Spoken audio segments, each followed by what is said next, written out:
नमस्कार, मैं रवीश कुमार।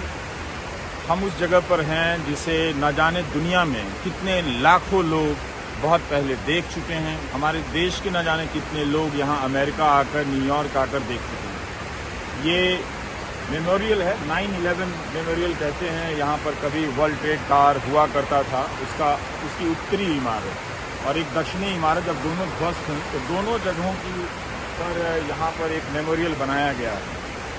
आपको मैं चाहता हूँ कि आप उस आवाज़ को सुनें और उस शांति को महसूस करें जिसे अंत में दुनिया में कायम किया जाना है। हम बहुत तरीकों की हिंसा से घिरे हुए हैं। आतंकवाद एक चेहरा है उसका, लेकिन उसके नीचे भी राज्य की हिंसा, समाज की हिंसा, धर्म की हिंसा, विचार की हिंसा, कई तरह की हिंसाओं से हम घिरे हुए हैं। उन हिंसाओं के बीच पानी की जो ये आवाज़ है वो हमें शांत करने की कोशिश करती है, ताकि हम थोड़ा ठहर जाएं, अपने वहशीपन को समझें, अपनी नफरत को समझें और किसी के प्रति इतनी नफरत और उसकी हदों को इस हद तक ना, सीमाओं को हम इस हद तक ना पार कर जाएं कि हम जान ले लें हजारों लोगों की। तो ये आप महसूस करें। मैं थोड़ी देर के लिए चुप रहूंगा और आप पानी की जो आवाज़ है, इसकी जो कल्पना है जिसने भी की है वो शानदार है।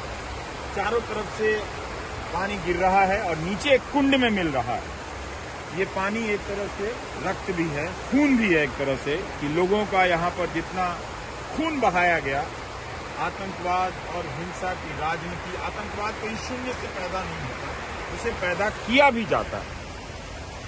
तो ये जो पानी है वो केवल पानी नहीं है। मेरी नज़र में वो खून, जो लोग यहाँ पर कभी जिंदा थे, साबुत थे और इस इमारत में काम कर रहे थे, अपने सपनों को पूरा करते थे, ये सारे नाम जो हैं वो लिखे हुए हैं। इसमें भारत के लोगों के भी नाम हैं, पर इन सारे नामों को इस तरह से यहाँ पर सुरक्षित किया गया है और हमेशा के लिए यादगार बना दिया गया है।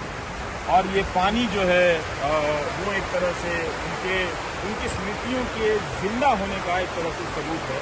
लोग आराम से पानी यहाँ पर गिर रहा है और आप देखें तो यहाँ आकर ये सिर्फ वीडियो बनाने और सेल्फी का पॉइंट हो ही नहीं सकता है किसी भी तरीके से। और अगर आप बहुत जल्दी मैं चलकर आऊँ और वहाँ पर आप महसूस कर सकें, क्योंकि सूरज की रोशनी है तो आप बहुत ज़्यादा आप नहीं देख पाएंगे, लेकिन आप अगर देख सकते हैं तो मैं कोशिश करूँगा कि आप देखें कि पानी गिर रहा है।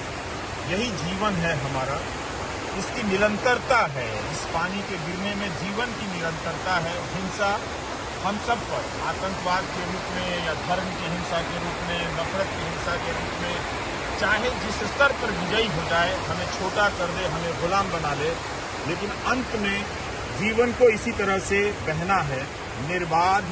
और ये तभी बह सकता है कि जब हमारे जीवन के तमाम कल्पनाओं में हिंसा और नफरत की कोई जगह ना हो।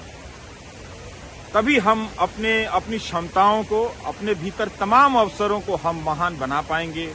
जो अवसर हमें इस जीवन में उपलब्ध कराए गए हैं, उन अवसरों से अपने लिए भी और दूसरों के लिए भी हम बहुत कुछ हासिल कर सकते हैं।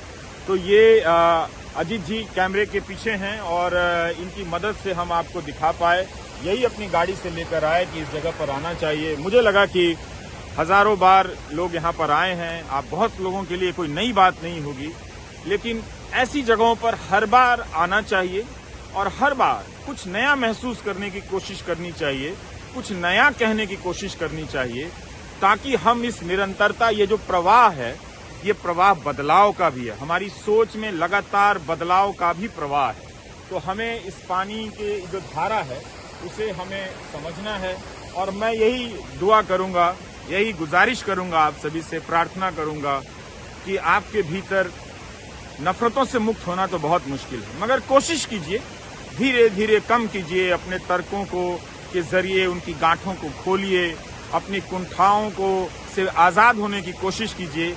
आप देखिएगा कि आपको लगेगा कि जिंदगी क्या कमाल की चीज़ है, खुद जीने में और दूसरों को जीने देने में। नमस्कार, मैं रवीश।